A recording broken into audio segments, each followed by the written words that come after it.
na Wakenya wengi wametubashiri na kutuambia congratulations for the move you have made. Hiyo haimaanishi ati Musalia Mudavadi hayuko kwa debe.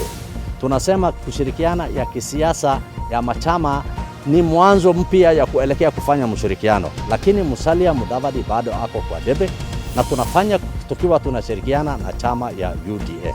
Tuliona Jumapili earthquake, mpaka sasa bado tunapata msisimuko wa ule earthquake, na ile mikutano ambayo tunaenda kuifanya saa hizi bado itakuwa ni earthquake, itakuwa ni mtetemsho wa ardhi. After having the National Delegates Congress, which we had recently, and after the party leader communicated to Kenyans with a speech that for many Kenyans had forgotten about statesmanship and understanding where the country is and where the country should go, and giving solutions to what our country really needs.